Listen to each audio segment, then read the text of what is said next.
亲自写。他亲自写完之后呢，这个写款的这个就是奏折的用笔的这个风格就完全不一样了。它就是原本是一个很秀丽的一个字体，和他的这个书画上的题字呢都比较接近的，它变成了一个这样的比较生拙的、比较具有这种呃比较稍微来讲不是那么成熟、不是那么清秀的一个风格。那么这个风格可能和这个款或许会有关系吧。那么，第三节呢，就是说，前面讲的这些东西啊，包括斗笠杯也好，纯银堂的合款也好，就是凡是握有纯银堂款的这个器物，它实际上都是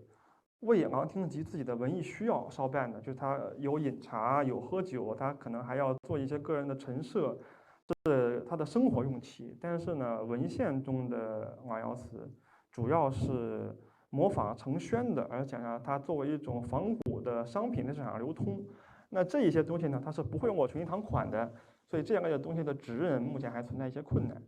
那么过去呢，有很多学者，包括林馆长啊、黄清华先生啊、穆明华老师啊，都做了相当多的工作啊，不一展开了。那这里面主要说一下，那么按照过去的这个研究呢，基本上能整理出数个系统。第一个是仿名词的系统，这个是过去学术界对于昂廷吉、昂窑的这个认识的可能。那其中，比如说所谓的这个青花白地盘，实际上就是青花盘嘛。那么像台北故宫收藏的这种青花大盘，它是康熙仿永乐的这种大盘，它的模仿是完全1:1按照永乐大盘去模仿，它的这个工艺也好，风格也好，都是十分相近的。包括前面这个谁说的所谓这个脱胎极薄白碗，像台北故宫这种仿永乐的这种葵口碗，这种碗是非常薄的。它当时配了这个透光拍的照片，它是非常轻薄，然后里面会有暗刻。包括这个宣德的这种仕女碗，它都是严格按照明代的这种作品去做的，它没有任何的这个清代的这种趋向，它只是在做的过程中，它有一种时代局限，它不可能做的完全一模一样。第二呢，就是色釉，就是所谓的昂窑红。昂窑红实际上是一个晚清以来，或者说清中期以来一个口口相传的一个概念，它不见于可靠的昂窑文字的记载。那么最早可能将昂窑与红釉联系的是在乾隆朝，比如说乾隆58年，有下面的这个人像乾隆皇帝共进他古董嘛，有昂窑祭红瓶，这可能是将昂窑和红釉已经相关联了。那么现在比较可靠的记载实际上是道光的一个词论，这个词论呢，它是一个古董收藏界或者说琉璃厂人的一个鉴定指南，它实际上不是一个很正式的文献，它像一个鉴定笔记一样，所以它的这个记载呢，是不是能说明问题的一个事情。那么实际上，真正的昂窑红，那就是昂窑红作为一个这样的概念，它由来已久，它这个冠名啊，为什么会把红归到昂廷吉名下？可能不是一个空穴来风的事情。那么穆老师和林馆长都检出来，原来握有这种年款的这样的红釉作品，它的款制书写特征和合属康熙年款的纯银堂款，在形式上是比较接近的。然后呢，作品本身又具有这样的宣德成化红釉这种特征，比如说它的造型啊，釉的这种配方啊，它会模拟永宣的这样的红釉，所以这样的盘子或者是这样的碗，包括展览里面会有一些茶园去归到昂廷吉名下，相对来讲是比较合理的。也就是说，这种器物可能是昂窑红的初始的面貌。然后其他呢，就是林馆长另外整理出一些他在 OCS 的会刊上发表的，一共是有7组，包括鸡缸杯啊，然后呢形偶碗啊、耕织图，就是上海博物馆那件耕织图大碗，包括青手大盘这样的作品。但是这里面一部分呢是模拟明代作品的，另外一部分像耕织图碗啊、八仙青手大盘啊这样的都是新式的作品，是前面所没有过的。所以说，同样的款制下面，其实会汇聚了很多组不同的作品，它的面貌是非常复杂的。那么以往的研究呢，将款制的特征推比成为昂窑划分的重要依据。那么林馆长总结昂扬款的特征是认为它的书体正书有行楷式，特别是西的这个点部、水部，它的左3点是比较小，右1点向下。那么制字的这个一呢，不过上面刀部，这些都是比较明显的仿成化或者宣德这个写款的特征。但实际上，如果仔细去比较和款，可以发现，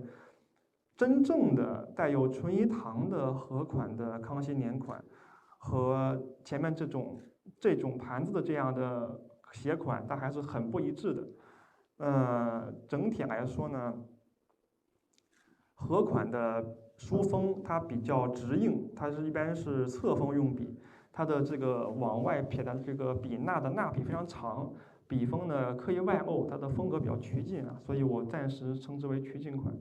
但是像这样的款制呢，它是比较秀丽的，它实际上是中锋用笔，然后呢，它的笔画的用的柔笔、曲笔比较多，它的笔势里面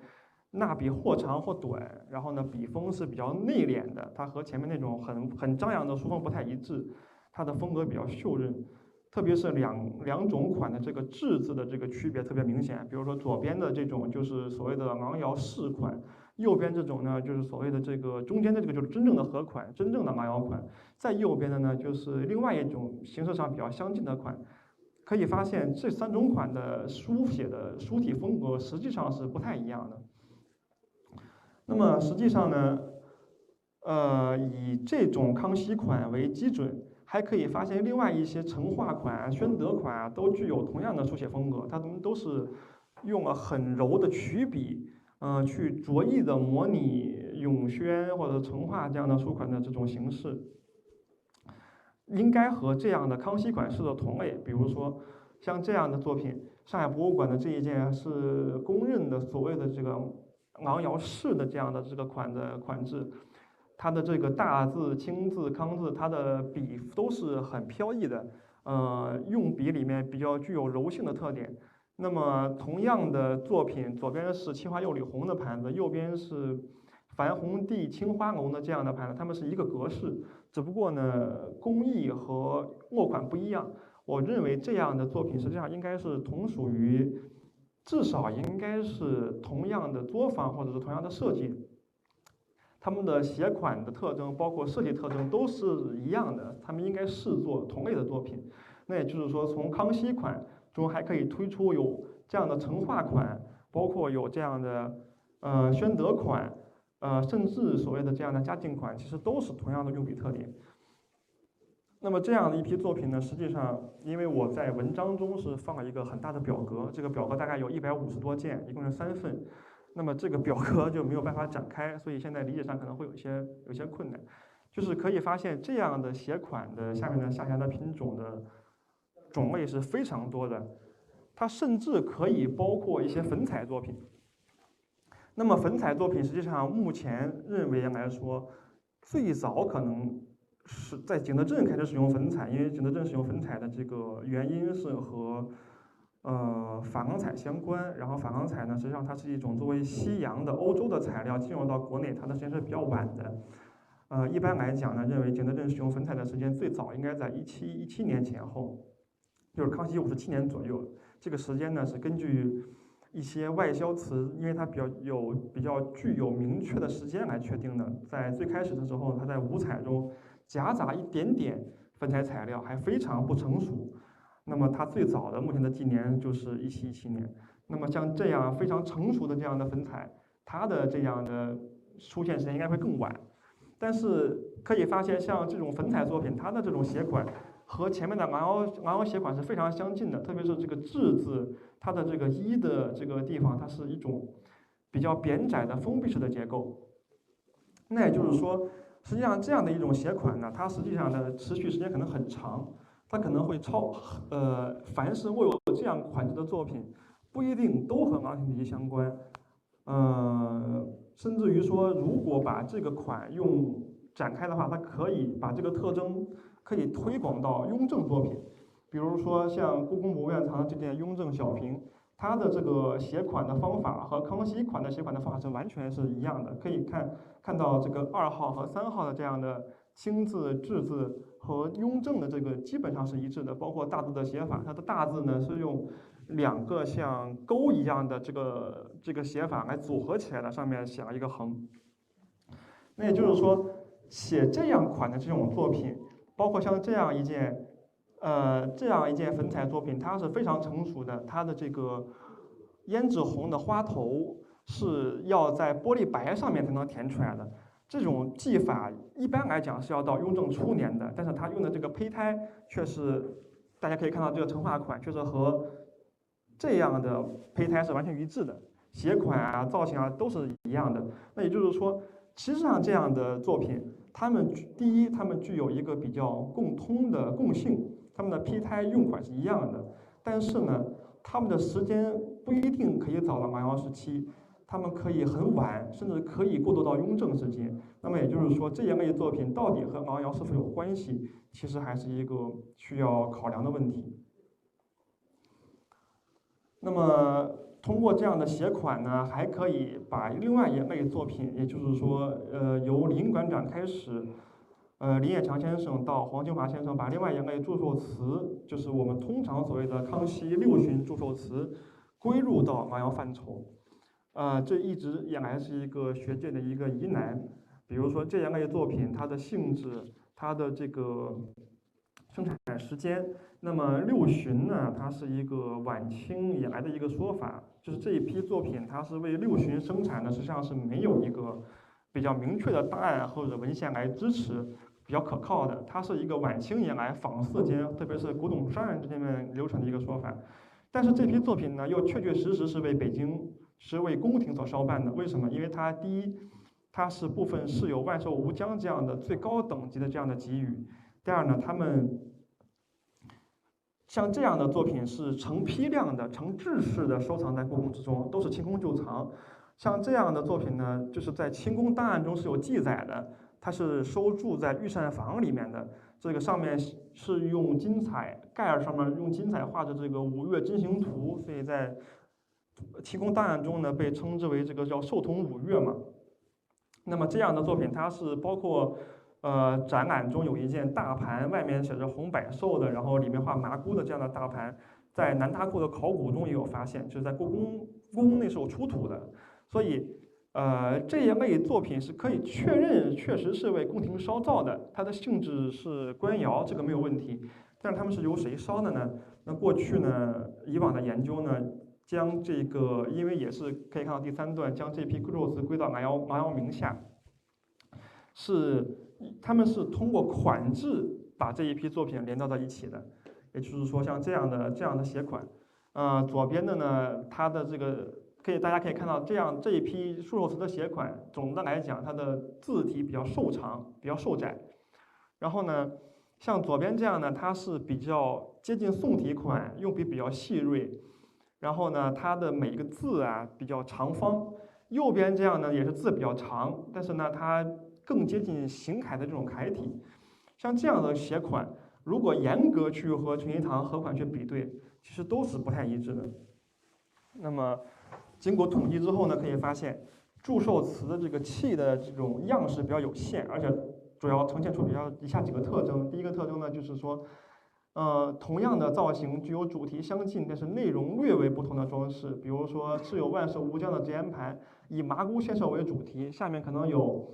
我目前大概发现有4种吧，4种，比如说，要么献花啊、献酒啊，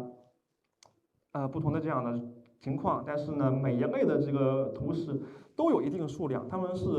在故宫的典藏中可以看到，他们是成批量的、成制式的收藏在故宫里面的。那么同样的造型呢，它有尺寸、有大小的分级，每级内的尺寸呢基本稳定，相差只在1到2毫厘米内。那这个和收缩率是相关的，它是说明它们的胚胎的生产在做坯的时候，它们的尺寸应该是比较相似的。比如说万寿无疆的折颜盘呢，口径基本上是25厘米，但是呢，边氏红百夫的折颜盘呢就有大小2种，大的是25厘米，小的呢大概就是只有20厘米左右。像团盘呢，这个包括展览里面有这样的麻姑献酒图的大盘呢，也是情况是相近的。那么第3个特征呢，就是它们的工艺是一致的，品质非常稳定。那么在这种情况之下呢，就是我个人认为呢，它的制式性是非常强的，在清宫中批量存在，品质统一，风格稳定，说明他们可能会经过某种比较统一的验收标准。那么这一类的祝寿词的这个装饰风格，就是所谓的五彩的绘画风格，是非常特殊的。它和早期的康熙五彩风格不同，因为早期的康熙五彩风格呢，绘画大多是比较夸张、浪漫、恢宏奇异，具有很浓烈的这种民谣色彩。但这一批祝寿词呢，可以看到它的这种绘画是非常具有宫廷气质，绘画非常细柔温婉，每个人的脸都非常小，衣褶的用笔又细锐又流畅。像这样的绘画作风呢，它可能是和康熙晚期的院画，比如说，特别是以冷梅为代表的康熙院画的这个人物是很相近的。像左边这个是冷梅在康熙时期画的一套神仙故事图册。冷梅是焦秉真的学生，他是康熙院画的一个代表性的一个画家。他的一个主要的一个特征呢，是和他的老师一样，是在中国画里面呢吸收了很多西洋画的这样的，包括透视啊、构图啊这样的技法。那么包括像人物的这种开脸，非常短小的这种开脸，以前的康熙五彩人物的脸啊画都很大，画的这个很饱满、很雄壮，包括甚至于说就是哪怕是侍女这样的女性人物的绘画也是非常丰满夸张的。但是这一类作品呢，它的人物绘画就比较细锐短小，和大家可以看到这样的发髻啊，包括这个元素啊、人物啊、构图啊都是很相近的。那么呢，我就是通过这样的风格呢，我推测，我怀疑，这一类作品，第一，它的制式性很强；第二呢，它呢样式有限，品质稳定，它们可能具有某种验收标准。那么再加上这样的图示的这种，风格上的不同，它的这个图示有可能是由北京内府给出的这样的花样，在地方上所定烧的一批祝寿词的作品。那么这一批作品确实是给北京烧的，然后呢，它可能是由内府来主导的，而不是说一个官员的或者民间自发活动，就是说不是供词，它不是说地方上烧了之后呢往北京供的，它应该是由北京给出样式、组织去定派烧造的一组用于万寿节的一种叫做工具吧，是一种必需品，是宴会上的一种用词。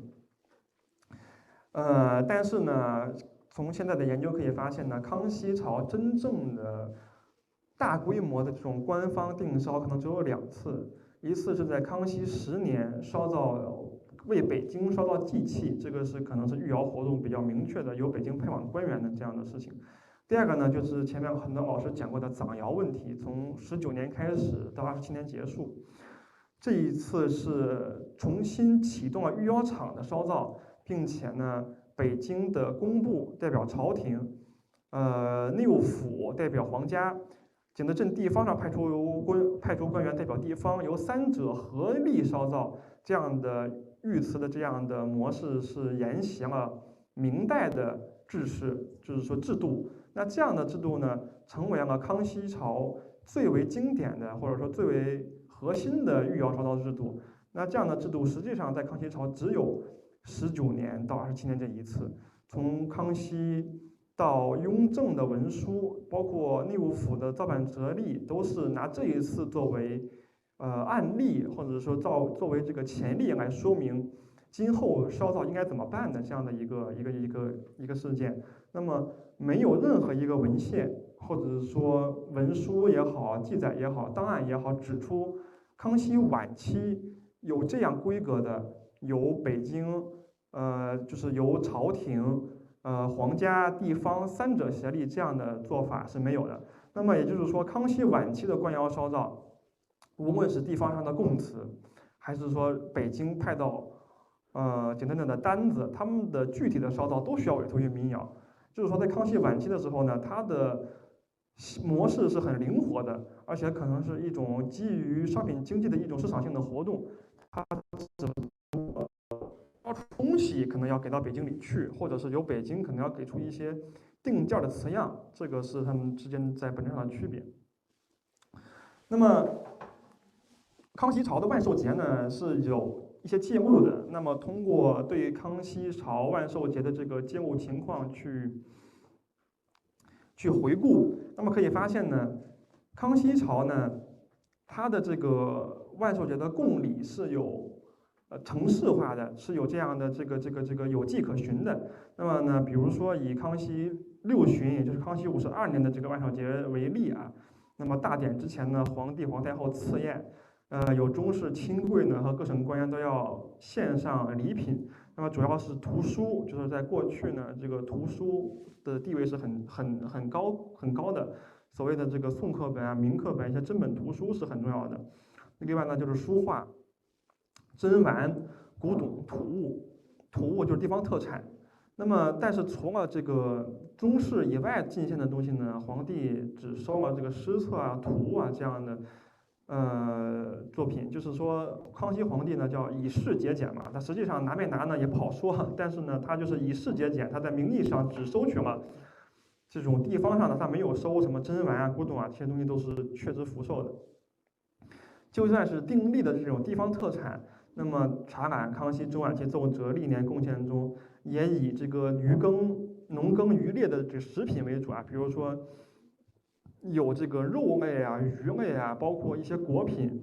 甚至于说米面这样的特产，因为它是一种地方上的特产的象征，用特产来象征地方，由地方呢向北京去进贡，这是一个比较具有中国特色的这样的一个贡物的一个模式，代表着普天之下莫非王权莫非王土这样的一个形式。这样的形式呢，是大概就是所谓的文献里面呢，就是说叫九州之贡嘛，禹贡里面就是有所体现了。这样的形式呢，一直延续到清代。那么另外有一些呢，像毛笔啊、纸张啊、墨锭啊、香药啊这样的这个物资，也是只是作为一些这样的消耗品或者说一些特产去进贡的。像日常用具的这样的新制的瓷器啊，为什么要新制瓷器呢？就是与古董瓷器相区别。因为古董瓷器虽然都是瓷器，但是古董瓷器应该归到古董里面去，而不是一个地方特产。那么新制瓷器呢，在已刊布的康熙朝资料里面是没有发现的。康熙奏折也好，档案也好，是没有找到说供瓷器这样的一个事情。特别是康熙61年万寿节，江西巡抚供的这个清单里面，基本上都是西洋的东西，没有什么瓷器的这个影子。只有江南三织造呢，曾经进贡过一些织锦啊、衣物啊、漆木啊这些东西。那么这个是属于织造衙门的这个职能之内。那么江西巡抚实际上和御窑厂是很远的，御窑厂也不归江西巡抚管。江西巡抚进贡瓷器实际上是不在他的职能之内的。那么，所以这样的情况下呢，这批祝寿瓷作为贡品进入的宫中可能性也并不高，它们应该不是一种贡品，而是像前面所说的，它是由北京派样、北京组织烧办的一个组织的以北京为中心的一个作品。那么实际上呢，康熙皇帝呢对待自己的生日呢是保有一种比较低调的态度啊，他一般来讲只在宫中作为这个小的庆祝活动。但是像康熙6旬啊、7旬这样的属于比较重要的一个人生里程。那么皇帝的生日，特别是寿命，实际上是具有政治意义的。那么为了彰显这样的天德，他才做了一个很大的庆祝活动。那么从康熙的从清世宗时光来看啊，康熙61年，宫中可能已经在为康熙62年的这个7旬大寿做准备了。因为世宗时候就是雍正嘛，里面提到一个，就是在康熙皇帝驾崩之后，在他的这个棺材之前，几个这个皇子哭诉说，本来以为明年可以像52年一样给皇帝给皇父过生日，谁能想到今天就是来做这样的丧事呢？所以说61年的时候，可能已经在为4年的大庆做准备了。但是呢，康熙朝的万寿典礼啊，还比较初级，它没有成定例，所以说呢，包括当时的一些存下来的档案和文书也不太多。就目前已看到的资料来说呢，六旬的计划很早啊，六旬就是52年的那个生日过得很早。但是呢，他们就是头几年来说呢，一般就是说豁免赋税啊、开办恩科啊，包括给康熙皇帝上尊号啊，就是一些地方上的行政事务。因为皇帝过生日嘛，特别是像皇帝过六旬大寿这样的生日，它是有很强的政治属性的。那么，他要做，比如说皇帝过生日这种大的这种喜事，他要给地方上一些地方减免赋税，他要开办这样的科举叫恩科。那么这样的这种行政事务，它比较要紧，也比较叫朝中的叫正事嘛。那它的计划的建设比较早的，可能从头3年就开始了。但是从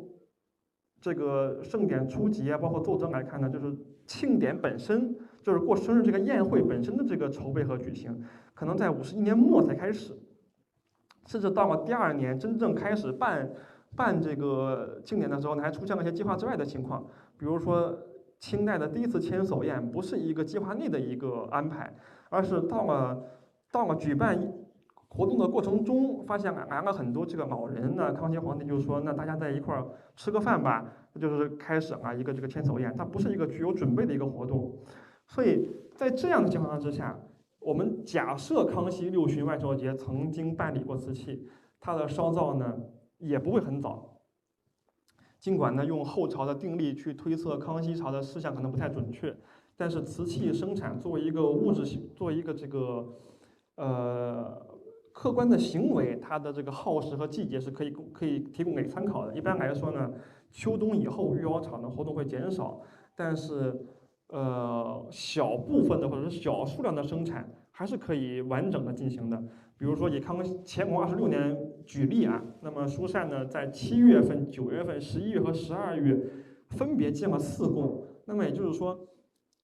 如果真的有特殊需要，或者是说有比较紧急的命令，同时呢生产的这个数量呢又不算很多，那么它是可以在冬天的时候去完成烧造任务的。因为一般来讲呢，景德镇它是天寒收工，春荣开工。因为做陶瓷嘛，它涉及到很多水土的问题，特别是包括涉及到烧窑，它跟天气是很相关的。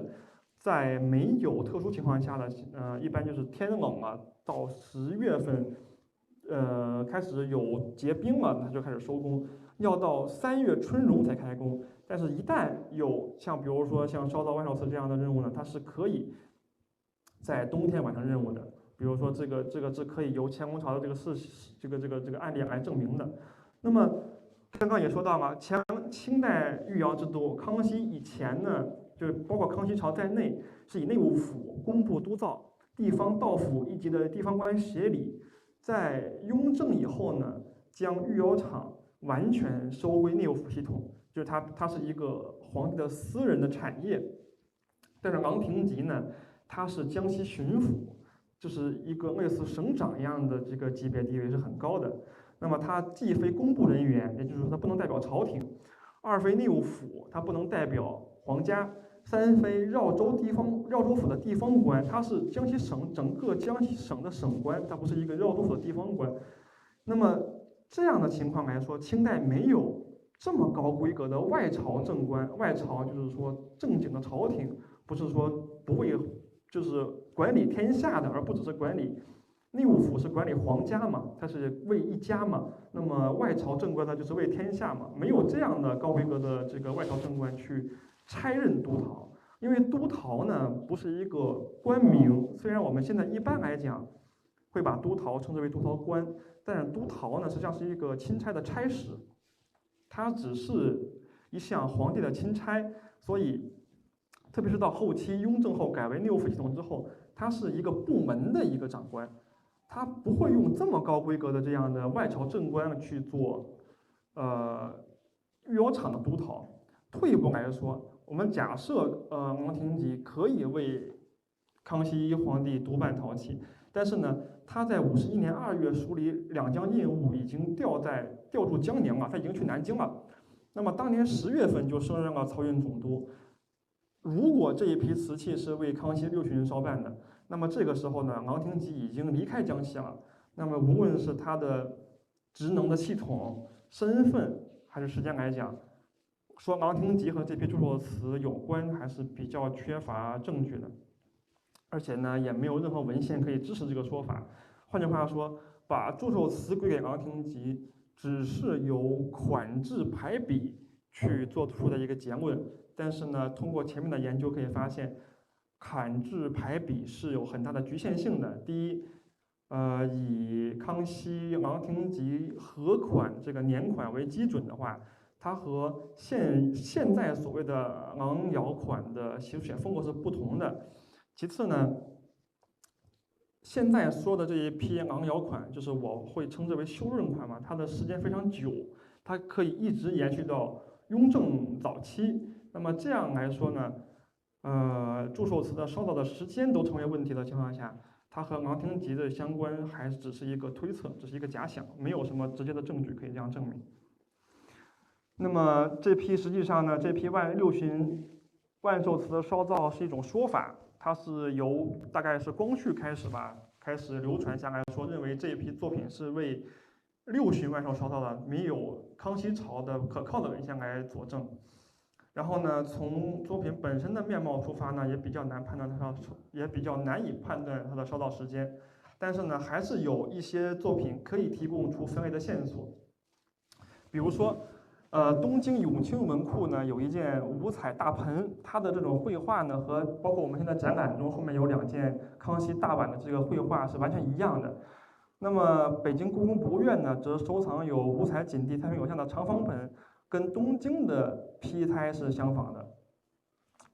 那么私人收藏一件五彩四君子图的四方盆，是之前嘉德拍卖拍出来的，和前面这些的花盆的批胎